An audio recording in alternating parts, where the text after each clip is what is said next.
കൃഷ്ണചിത്രങ്ങൾ വരയ്ക്കുന്ന മുസ്ലിം വനിതയെന്ന പേരിൽ സമൂഹ മാധ്യമങ്ങളിലടക്കം പേരെടുത്ത ആളാണ് ജസ്ന സലീം. പ്രധാനമന്ത്രി നരേന്ദ്രമോദിക്ക് ഗുരുവായൂരിൽ വെച്ച് കൃഷ്ണന്റെ ചിത്രങ്ങൾ നൽകുന്നതിനുള്ള ഭാഗ്യവും ജസ്നയ്ക്കുണ്ടായി. എന്നാൽ കഴിഞ്ഞ ദിവസങ്ങളായി സൈബർ ഇടത്ത് സമൂഹ മാധ്യമങ്ങളിൽ വലിയ ആക്രമണമാണ് ഇവർക്ക് നേരെ ഉണ്ടാകുന്നത്. ഇവർ ഹണി ട്രാപ്പിൽ യുവാക്കളെ പെടുത്തുന്നതെന്നടക്കമുള്ള ആരോപണങ്ങളുമായാണ് മുന്നോട്ട് പലരും വന്നിരിക്കുന്നത്. ഇക്കാര്യത്തിൽ എന്താണ് സംഭവിച്ചതെന്ന കാര്യത്തിൽ ഒരു വിശദീകരണം നൽകുകയാണ് ജസ്ന. കഴിഞ്ഞ കുറച്ച് ദിവസങ്ങളായി നിങ്ങൾക്കെതിരെ രൂക്ഷമായ സൈബർ ആക്രമണം നടക്കുന്നുണ്ട്. നിങ്ങളൊരു ഹണി ട്രാപ്പ് നടത്തുന്ന ആളാണെന്നൊക്കെയുള്ള പ്രചാരണമാണ്. എന്താണ് വസ്തുത?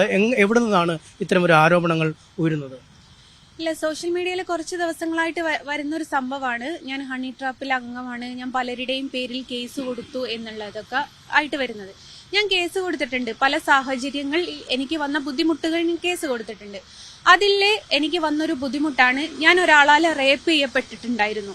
അതെനിക്ക് സമൂഹ മാധ്യമങ്ങളിലോട് ഇപ്പൊ പറയുന്നതിന് എനിക്കൊരു വിരോധമില്ല.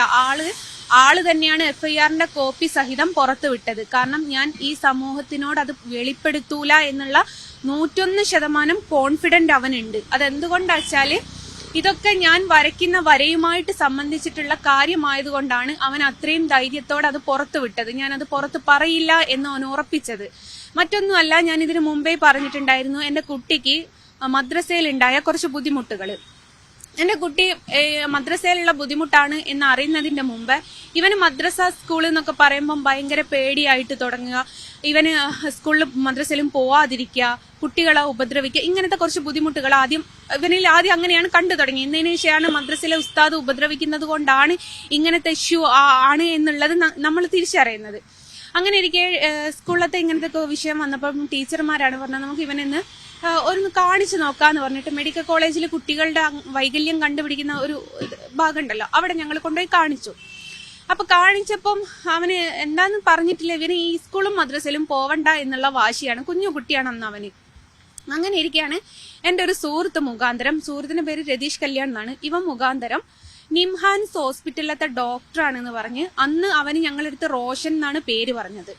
അവന് ഹിന്ദു മതക്കാരനാണ്, അവന്റെ പേര് റോഷൻ എന്നൊക്കെയാണ് അവന് പറഞ്ഞിരുന്നത്. അപ്പൊ ഇവനെ പരിചയപ്പെടുത്തുന്നത് ഈ രതീഷ് കല്യാണാണ്. അപ്പൊ ഞാൻ എന്റെ കുട്ടിയുടെ കാര്യങ്ങളൊക്കെ പറഞ്ഞപ്പം ഇവന് ഇന്ന മെഡിസിൻ അല്ലേ കൊടുക്കുന്നതെന്നൊക്കെ ഇവൻ ചോദിക്കുകയും ചെയ്തിട്ടുണ്ടോ. ഞങ്ങൾ ആ കാര്യങ്ങളൊക്കെ ചോദിക്കുന്നത് കേട്ടപ്പം ഞങ്ങളും വിചാരിച്ചു ഇവന് ഡോക്ടർ ആയിരിക്കും എന്നുള്ളത്. അങ്ങനെ കുട്ടീന്റെ ഡീറ്റെയിലും കാര്യങ്ങളൊക്കെ കാണിച്ചു കൊടുത്ത് അങ്ങനെ ഒരിക്കൽ ഇവൻ എന്നോട് പറഞ്ഞു, വീട്ടിൽ കൺസൾട്ടിങ് നടത്തുന്നുണ്ട്, കുട്ടീന്റെ ട്രീറ്റ്മെന്റ് കുട്ടീന്റെ മുമ്പിൽ വെച്ചിട്ടോ കാര്യങ്ങളോ സംസാരിക്കാൻ പറ്റൂല, ഞാനായിട്ട് ചെയ്യേണ്ട കുറച്ച് കാര്യങ്ങൾ, ഞാനായിട്ട് കുട്ടിയെ ശ്രദ്ധിക്കേണ്ട കുറച്ച് കാര്യങ്ങളുണ്ട് എന്ന് പറഞ്ഞിട്ടാണ് ഇവന്റെ വീട്ടിലേക്ക് എന്നെ വിളിക്കുന്നത്. അവിടെ അവന്റെ വീട്ടിലേക്ക്, നടുവട്ടം ഭാഗത്ത് അവന്റെ വീട്ടിലേക്ക് ഇവൻ എന്നെ വിളിക്കുന്നത്. അങ്ങനെ ഞാൻ അവിടെ ചെന്നപ്പോൾ അവിടെ ഡോക്ടറെ ബോർഡില്ല, ആൾക്കാർ പേഷ്യൻസ് ആരും ഇല്ല. അപ്പൊ ഞാൻ ചോദിച്ചു, ഇവിടെ ആരും ഇല്ലേ എന്ന് ചോദിച്ചു. അന്നപ്പോ പറഞ്ഞു, ഞാൻ അങ്ങനെ വീട്ടിലേക്ക് ആരെയും വിളിക്കാറില്ല, കാരണം മാനസിക രോഗത്തിന്റെ ഡോക്ടറാണല്ലോ, വീട്ടിൽ ആരെങ്കിലും കൊണ്ടുവന്ന് വയലന്റ് ആവുകയോ എന്തെങ്കിലും ചെയ്താൽ അത് ഇഷ്യൂ ആവും. ഞാനിത് സ്പെഷ്യൽ കേസ് ആയതുകൊണ്ടാണ് നിന്നെ വീട്ടിലേക്ക് വിളിച്ചേ എന്നാണ് പറഞ്ഞത്. അങ്ങനെ അവിടെ വെച്ചിട്ടാണ് ഞാൻ ക്രൂരമായിട്ട് മർദ്ദിക്കപ്പെടുക തന്നെ ചെയ്തിട്ടുണ്ട്. അത് എനിക്ക് ഇന്ന് തുറന്നു പറയുന്നതിന് എനിക്കൊരു വിരോധവും ഇല്ല. അങ്ങനെ അവിടുന്ന് മർദ്ദിക്കപ്പെട്ട് ഇവൻ അന്ന് അവകാശപ്പെട്ടത് ആ ദൃശ്യങ്ങളൊക്കെ അവൻ ഒരു മൊബൈൽ, ഒരു ക്യാമറയിൽ പകർത്തിയിട്ടുണ്ട്, അത് പുറത്തു വിട്ട് എന്നെ അപമാനിക്കും എന്നായിരുന്നു അവൻ പറഞ്ഞത്. ആ സമയത്ത് ഞാൻ എന്റെ സാഹചര്യം എന്ന് വെച്ചാല്, ഞാൻ പറഞ്ഞല്ലോ ചിത്രവര തുടങ്ങി 2019 ഫാമിലിയുമായിട്ട് അന്ന് വലിയ കണക്ഷൻ ഇല്ല. വാപ്പയുണ്ട് എന്നല്ലാതെ വാപ്പയമ്മയുണ്ട് എന്നല്ലാതെ വേറെ ഫാമിലികൾ ആരും അംഗീകരിക്കുന്ന ഇപ്പോഴും അംഗീകരിച്ചിട്ടില്ല കേട്ടോ. അപ്പൊ ഇവരൊക്കെ എന്ത് ചിന്തിക്കും, ഇവരെങ്ങനെ ഇത് കണക്കാക്കും? കാരണം ഞാൻ ഈ വരച്ചതിന്റെ പേരിലാണ് ഇത്രയും ഇത് ജോയിന്റ് ആയി പോകുന്നത്, ഈ സംഭവങ്ങളൊക്കെ. അപ്പൊ ഇവരൊക്കെ എന്നെ കുറ്റപ്പെടുത്തുമല്ലോ എന്നുള്ള രീതിയിൽ ഞാൻ അത് ആരോടും പറഞ്ഞില്ല. സ്റ്റേഷനിൽ പരാതിപ്പെട്ട എന്റെ കുഞ്ഞുങ്ങളെ ഉപദ്രവിക്കുന്നതാണ്, കുഞ്ഞുങ്ങളെ ഉപദ്രവിക്കുന്നല്ല, കുഞ്ഞുങ്ങളെ കൊല്ലും തന്നെ ഇവൻ പറഞ്ഞിട്ട് എന്റെ വീട്ടിൽ വന്ന് കുഞ്ഞുങ്ങളെ ഉപദ്രവിക്കുക വരെ ഇവൻ ചെയ്ത് ഇന്നതിന് ശേഷം കേട്ടോ. അന്നെന്ന് വെച്ചാൽ അപ്പം നിങ്ങളൊക്കെ ചോദിക്കും, വീട്ടിലാരും ഇല്ലേ, വീടിന് വാതിലില്ലേ എന്നൊക്കെ. എന്റെ വീട് അടിച്ചുറപ്പില്ലാത്തൊരു വീടായിരുന്നു. ആ ഒരു സാഹചര്യത്തിൽ ഈ ഒരു ഇഷ്യൂ വന്നതിന് ശേഷമാണ് ഗോകുലം ഗോപാലേട്ടൻ എനിക്കൊരു അടിച്ചുറപ്പുള്ള വീടാക്കി തരുന്നത്. എന്റെ ഭർത്താവ് എന്ന് വെച്ചാൽ ആ സമയത്ത് ഗൾഫിലാണ്, ഇപ്പയും അദ്ദേഹം ഗൾഫിലാട്ടോ. എനിക്ക് അദ്ദേഹത്തിനോട് പറഞ്ഞൂടെ എന്നുള്ള അടുത്ത ചോദ്യത്തിനുള്ള ഉത്തരവും കൂടി തരുന്നത്. വീട് വെച്ചത് അന്ന് ലോൺ എടുത്തിട്ടായിരുന്നു. അങ്ങനെ ലോൺ അടയ്ക്കാണ്ട് ഡ്യൂ ആയി ജപ്തി നോട്ടീസ് വന്ന സമയത്താണ് ഇദ്ദേഹം ഗൾഫിൽ പോകുന്നത്. അപ്പൊ ഞാൻ ഇത് അദ്ദേഹത്തിന്റെ അടുത്ത് പറയുകയാണെങ്കിൽ അദ്ദേഹം അവിടുന്ന് എല്ലാം കൂടി ഒഴിവാക്കിയിട്ട് ഇങ്ങോട്ട് വരും എന്നുള്ളത് എനിക്കറിയാം. പിന്നെ വീടുമില്ല, കുടുംബമില്ല, മാനവും ഇല്ലാത്ത രീതിയിൽ ഞാൻ ജീവിക്കേണ്ടി വരും എന്നുള്ളത് കൊണ്ട് ഒക്കെ ഞാൻ അടക്കി പിടിച്ച് ഞാൻ ഈ ഡേഷ് മോന്റെ ഉമ്മാനെ പോയി കോണ്ടാക്ട് ചെയ്തു. ഇവന്റെ ഉമ്മ എന്ന് പറയുന്നത് സാരണ ബാങ്ക്, മെഡിക്കൽ കോളേജിന്റെ അടുത്ത് സാരണ ബാങ്കിലാണ് വർക്ക് ചെയ്യുന്നത്. നിങ്ങൾക്ക് ആർക്കെങ്കിലും ഇതിന്റെ സത്യം അറിയണമെന്നുണ്ടെങ്കിൽ 2019 അവിടുത്തെ മെഡിക്കൽ കോളേജിലെ സാരണ ബാങ്കിന്റെ CCTV ദൃശ്യങ്ങൾ നോക്കിയാൽ മനസ്സിലാവും. ഞാൻ ആ സ്ത്രീയുടെ കാല് പോയി പിടിച്ച് പറഞ്ഞിട്ടുണ്ട്, ഇന്നിങ്ങനെയൊക്കെ ഉപദ്രവിച്ചു, ഇനിയും മുന്നോട്ട് ഉപദ്രവിക്കും എന്നാണ് ഇവൻ പറയുന്നത്. എനിക്ക് ആരുമില്ല, എനിക്ക് കൂടില്ല, കുടുംബമല്ല, എനിക്ക് 2 മക്കളേ ഉള്ളൂ, ഭർത്താവ് ഗൾഫിലാണ്, എനിക്കൊന്നും ചെയ്യാൻ പറ്റൂല, എന്നെ ഒന്ന് സഹായിക്കെന്ന് പറഞ്ഞ ആ സ്ത്രീയുടെ കാല് പിടിച്ച് ഞാൻ കരഞ്ഞിട്ടുണ്ട്. അന്ന് ആ സ്ത്രീ പറഞ്ഞത് എന്താണെന്നറിയോ? മോളെ, എനിക്കൊന്നും ചെയ്യാൻ പറ്റൂല, എന്റെ മോന് 16 വയസ്സ് തൊട്ട് ഇക്ര ഹോസ്പിറ്റലില് ട്രീറ്റ്മെന്റ് നടത്തിക്കൊണ്ടിരിക്കുകയാണ്, ഓനൊരു സൈക്കോ പേഷ്യന്റ് ആണ് എന്ന് പറഞ്ഞു. ആ തള്ളനെ വരെ ഇവൻ തല്ലിയിട്ടുണ്ട് എന്ന് ആ സ്ത്രീ എന്റെ മുഖത്ത് നോക്കി പറഞ്ഞിട്ടുണ്ട്. ഇന്നത് മാറ്റി പറയുമെന്നല്ല എനിക്കറിയില്ല. അവിടുന്ന് നിരന്തരമായിട്ട് ഞാൻ പറഞ്ഞല്ല, എന്റെ വീട്ടിൽ വന്ന് ഒരിക്കലല്ല 2 പ്രാവശ്യം എന്റെ മക്കളെ ഉപദ്രവിച്ചിട്ടുണ്ട്. ഒരിക്കൽ എന്റെ മോനാണ് വാതിൽ തുറന്നു കൊടുത്തത്. ഞാൻ വാഷ്റൂമിലുള്ള സമയത്താണ് ഇവൻ വാതിൽ തുറന്നു കൊടുക്കുന്നത്. പിന്നെ എന്നോട് പല പ്രാവശ്യങ്ങളിലായിട്ട് പൈസ ആവശ്യപ്പെട്ട് ഞാനത് പണയം വെച്ച് കൊടുത്തതിന്റെ റെസീറ്റ് വരെ ഞാൻ സ്റ്റേഷനിൽ കാണിച്ചെടുത്തു. എല്ലാതും ഈ പറഞ്ഞത് പോണം. ഒരിക്കൽ ഗോകുലം ഗോപാലേട്ടനെ ഇത് ലോൺ അടയ്ക്കാൻ തന്ന പൈസ അതും ഞാൻ കൊടുത്തതായിട്ട് ഞാൻ കാണിച്ചു. ഇതൊക്കെ കോടതിയിലെത്തിയപ്പോൾക്ക് മാറി മറിഞ്ഞത് എങ്ങനെയാണെന്ന് എനിക്കറിയില്ല.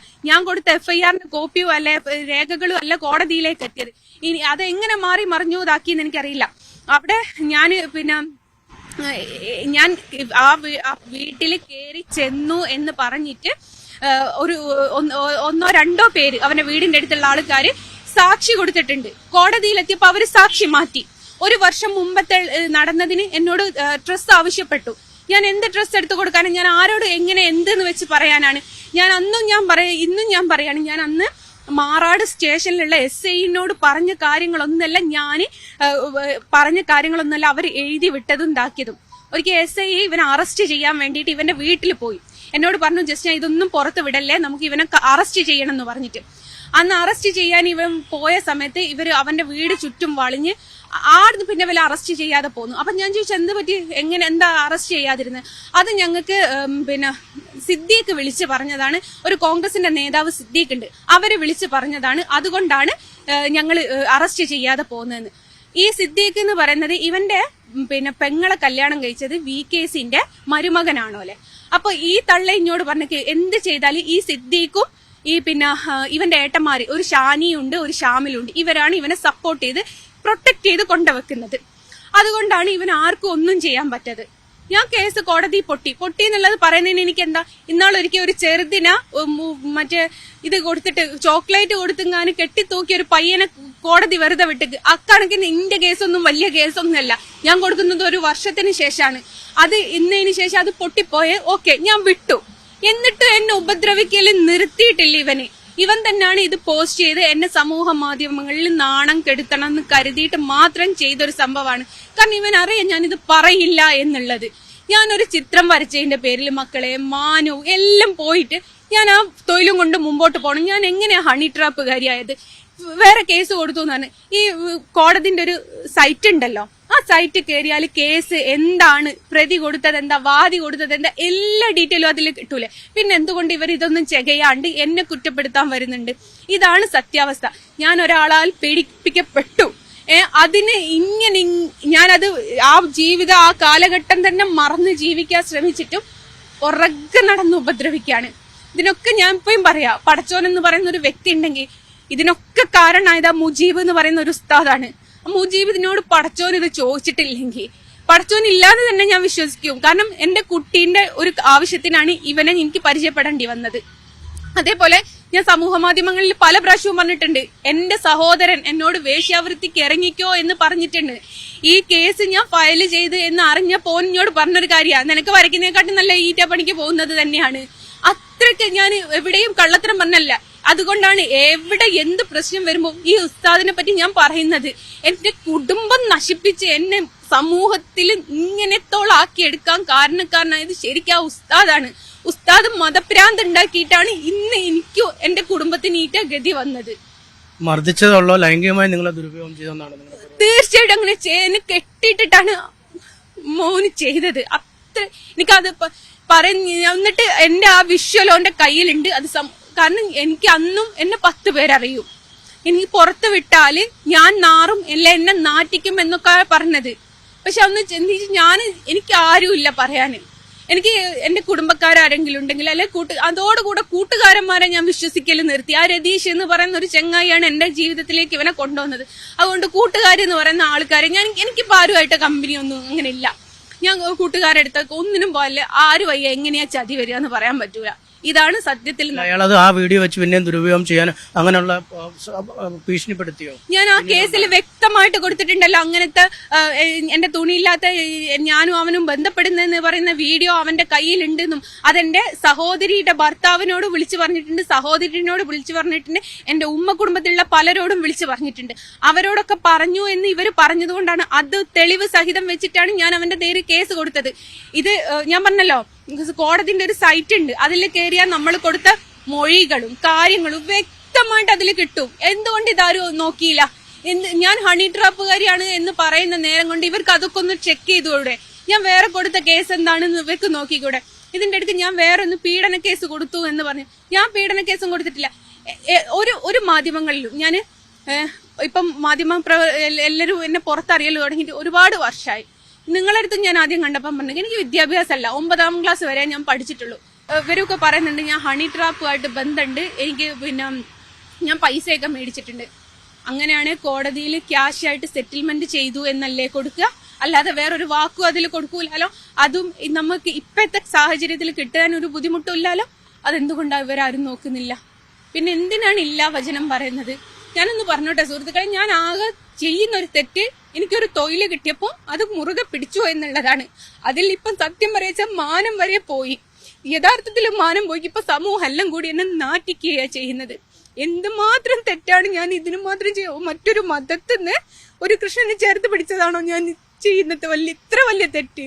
അതും കൂടി ഒന്ന് നിങ്ങളൊക്കെ പറഞ്ഞു തരും. എന്റെ ഒരു തൊഴിലായിട്ട് കാണും. ഇത് ഈ വീഡിയോ കാണുമ്പോൾ എന്റെ മതസ്ഥരായിരിക്കും കൈയൊട്ടിച്ചിരിക്കുക, ഇവക്കിത് കിട്ടണോ, ഇത് കിട്ടേണ്ടതായിരുന്നു എന്നുള്ളത്. എന്തിനാണ് എന്നെ ഇങ്ങനെ ഉപദ്രവിക്കുന്നത്? അവർക്ക് ചിന്തിച്ചൂടെ എനിക്ക് സ്വർഗത്ത് പോകണ്ട, ഞാൻ നരകത്ത് പോയിക്കോളാം. ഇവരെന്തിനാ എന്നെ സ്വർഗത്ത് പറഞ്ഞേക്കുന്നത്? ആരെങ്കിലും വൈഭവിച്ച് ജീവിക്കുകയാണെങ്കിൽ അവർ പോയിക്കോട്ടെ എന്നേ ഖുർആനിൽ പറഞ്ഞിട്ടുള്ളൂ. അല്ലാണ്ട് അവരെ ഉപദേശിച്ച് നന്നാക്കി കൊണ്ടുപോകാനൊന്നും എവിടെയും പറഞ്ഞിട്ടില്ല. പിന്നെ എന്തിനാ എന്റെ പുറകെ നടന്ന് ഇങ്ങനെ ഉപദ്രവിക്കുന്നതെന്ന് അറിഞ്ഞൂടെ എനിക്ക്?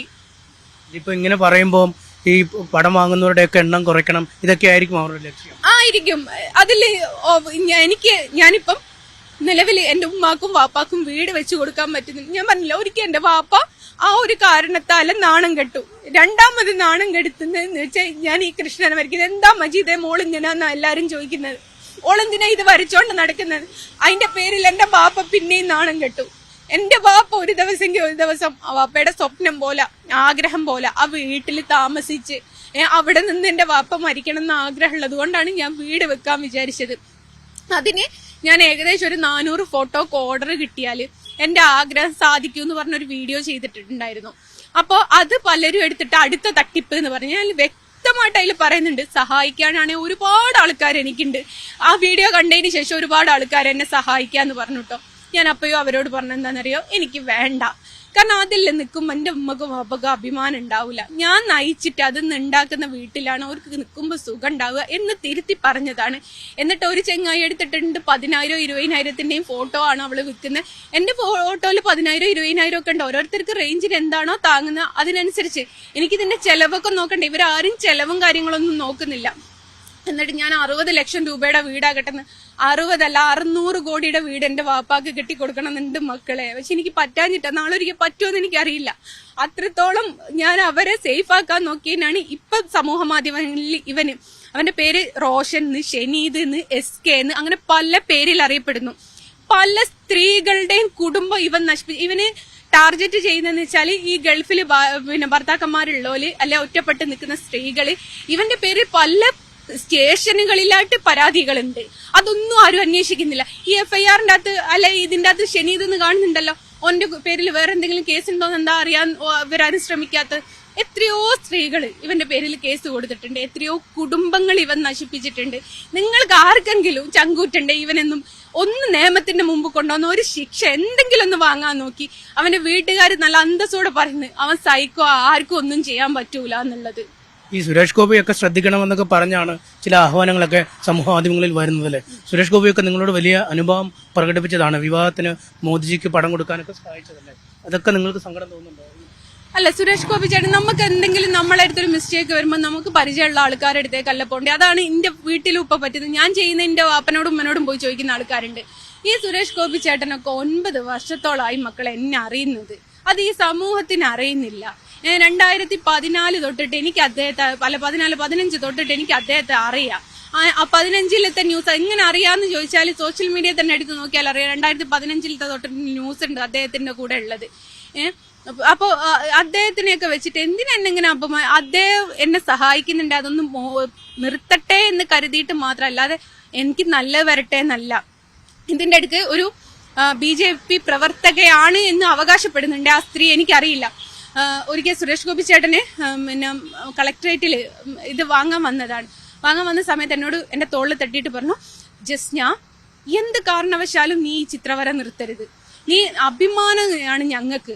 നീ ഒരു കാരണവശാലും എന്ത് ബുദ്ധിമുട്ടോ കാര്യങ്ങളോ ഉണ്ട്, ഒരു കാരണവശാലും ഇങ്ങനെ നിർത്തരുത് എന്ന് പറഞ്ഞാൽ പെണ്ണുങ്ങൾ പിറ്റേന്ന് ദിവസം എന്റെ നേരെ പോസ്റ്റ് ഇടുക ചെയ്ത്. അങ്ങനത്തെ മനുഷ്യന്മാരുള്ള ഈ ലോകത്താണ് നമ്മളൊക്കെ ജീവിക്കുന്നത്. എന്തായാലും കൃഷ്ണ ചിത്രങ്ങൾ വരയ്ക്കുന്നത് തന്നെയാണ് ഇപ്പോൾ സമൂഹ മാധ്യമങ്ങളിലെ ആക്രമണങ്ങൾക്ക് പിന്നിലെന്നാണ് ജസ്ന പറയുന്നത്. ഒപ്പം തന്റെ സമൂഹത്തിൽ തനിക്കെതിരായി നിലനിന്നിരുന്ന ആൾക്കാരും ഇപ്പോൾ ഈ വിവാദങ്ങളിൽ സന്തോഷിക്കുന്നുണ്ട്. പക്ഷേ താൻ തന്റെ കർത്തവ്യവുമായി മുന്നോട്ട് പോകും. സൈബർ ആക്രമണങ്ങളെ ശക്തമായി തന്നെ നേരിടുക തന്നെ ചെയ്യുമെന്നും അവർ പറയുന്നു.